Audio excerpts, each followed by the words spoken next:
wine arrived. And that's when creativity, I think, really started moving into full force.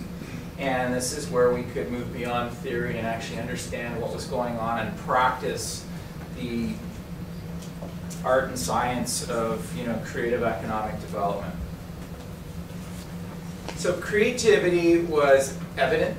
It was primarily anecdotal. We went by our feet on the street and seeing what was in the community. Later got the statistics. One statistic, Hill and Strategies 2006 study, has Prince Edward County as one of the top 10 employers on a per capita basis of artists in rural Ontario. So that was sort of a first statistic. We got lots of great stuff from Greg. Since in the US, the creative economy rule of thumb is 30, 50, 70. 30% of workers in America are in creative occupations. They make 50% of the wages, and they have 70% of the disposable income. In Prince Edward County, we have 31 and change percent creative occupations. 46% of our wages are from creative occupations. I don't have disposable income, so I'm comfortable speculating at somewhere probably between 60 and 65%. So if you're growing an economy where people have disposable income, and I'm reticent of this word, so I'm only going to use it as the only word I can think of to describe it. It moves us towards a bit of a sustainable model. Because people have money in their pocket, and they can also consume local goods and services. So you want to grow that. And the provincial is 35%. So we're just, as a rural area, we're just below the provincial average, which is pretty good considering that's got places like Waterloo, Toronto, Ottawa, etc. So wine, I believe, was the economic game changer. When I arrived in Prince Edward County, it was an economic developer's nightmare, and by that I mean we were proud as proud can be because we're Ontario's best kept secret. And now that the cat's out of the bag, I understand the pride behind that, because you don't necessarily want to share your secret unless you want investment attraction. So we've blown the lid off of that with wine, with cheese, with creativity, with all sorts of other things, tourism. But we were then Ontario's best kept secret. Wine is a very sexy, interesting, exciting business to people in general, and they want to know about it. And in the early 2000s, Prince Edward County was infamous for spilling more ink, meaning more write-ups about our wine industry than we actually had liquid in the bottles. So as a collective, we were really good marketers at getting press and hype out. If you go back to the principles of creative economy, it's talent, territory, technology. So we had new people arrive that had had dreams about making wine. We have this wonderful agricultural community and a tourism community. So I think people started thinking those could marry up really well. And tourism is still, quite frankly, underdeveloped. But at that time in particular, it was quite underdeveloped. So people understood that. Wine, the technology for Prince Edward County is brute labor, meaning it's too cold to grow grapes in Prince Edward County on a 365 basis, meaning we can ripen grapes, no problem. We just can't overwinter the crop to get a crop for the next year. So you have to take your canes, lay them on the ground, bury them, and insulate them for the winter, and unbury them in the spring. That's the technology that has created a wine industry in Prince Edward County. Without that technology, there would not be wine in Prince Edward County.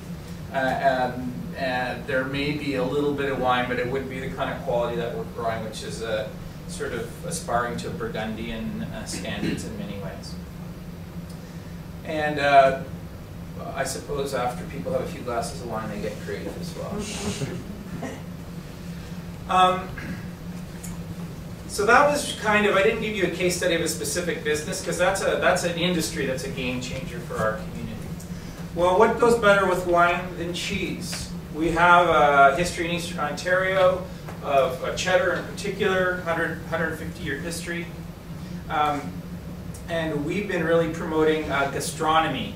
That is the whole chain of food, whether it's growing crops, converting those crops to value add, to experiencing them in their restaurant, tying it into tourism. And we were lucky enough to have an investor come that was looking for some ideas, and Artisan Cheese was one that materialized.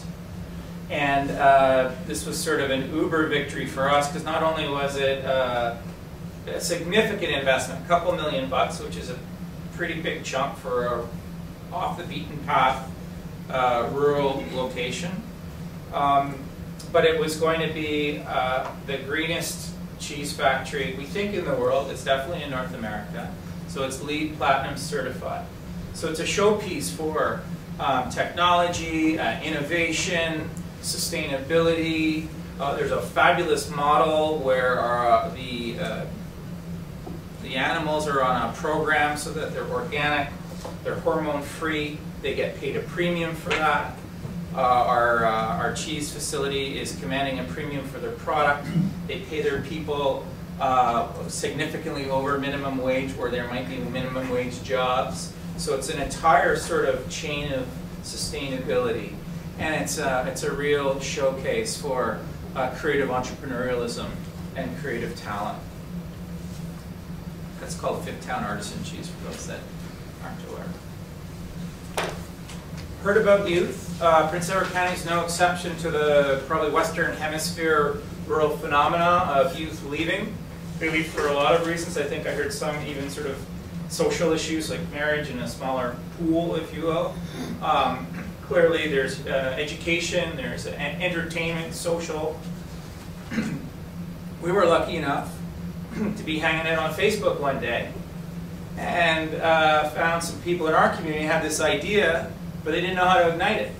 And they were Queen's graduates, and they wanted to start up a residency program with an atelier or a workshop where people could come and they could apply their craft in a collective space. They would make money from selling services and renting space and having people come from as far away as Buenos Aires. So we've got people from South America coming to Picton to learn and to share our community and to apply their trade in art.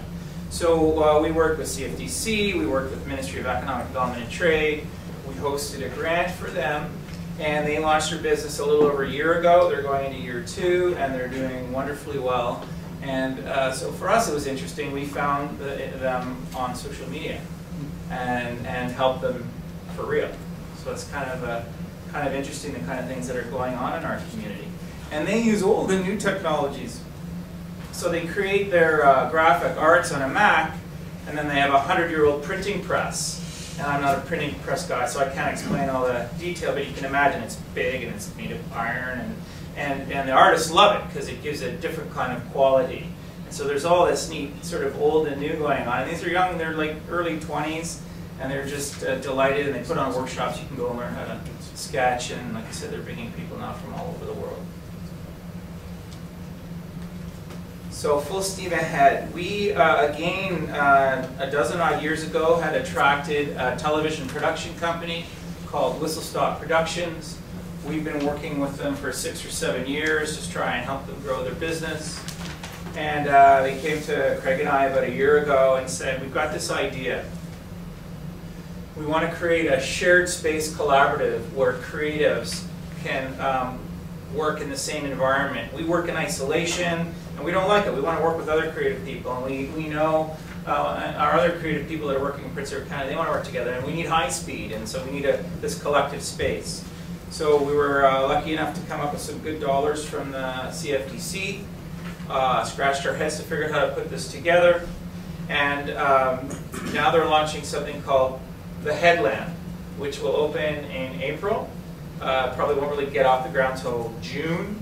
It'll have 8 or 9 offices that graphic artists, software programmers, marketing people can plug into the high speed. They can hang out in a common area and have coffee and share ideas and socialize. Upstairs, because we were able to help them with the space, which was part of the challenge that Whistle Stop had, they've doubled the size of their company. They've gone from 4 people to 8 people. These are high-paying jobs. And it helps solidify kind of a bit of a digital cluster. In our creative economy, I wouldn't say we have a dense cluster.